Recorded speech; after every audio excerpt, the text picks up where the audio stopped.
C'est une première victoire pour les associations écologistes. 3 pesticides nocifs pour les abeilles vont être interdits dans l'Union européenne. Une interdiction provisoire de 2 ans qui apparaît aujourd'hui comme un compromis face aux pressions très fortes de l'industrie et des lobbies agricoles. Claudine Gilbert, Yann Le Gall. Un sursis pour les abeilles et pour les apiculteurs.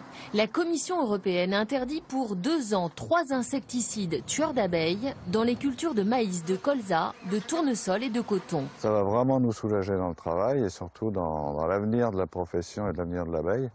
Parce que si on n'avait rien fait, je crois qu'on aurait tout perdu. Et perdu en plus des abeilles, tous les pollinisateurs naturels qui vivent sans qu'on s'occupe d'eux.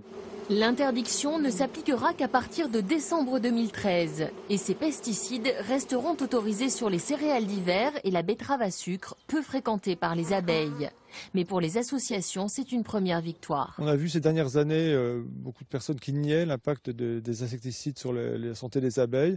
Donc l'étude récente de l'EFSA, l'autorité de sécurité sanitaire européenne, était vraiment une avancée importante. Et aujourd'hui, on a la conséquence logique qui est l'interdiction de ces partielle, mais de ces 3 pesticides pour 2 ans. Donc ça veut dire qu'on est dans la bonne direction. Le rapport de l'EFSA, l'agence sanitaire européenne, s'appuyait notamment sur une étude de l'INRA prouvant la toxicité du cruiser pour le système nerveux des abeilles.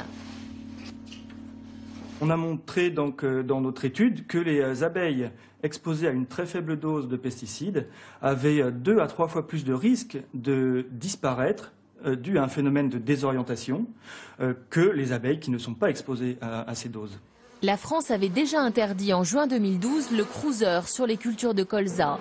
Parallèlement au développement de ces insecticides dits systémiques ces 15 dernières années, la mortalité des abeilles est passée de 5 à 30%.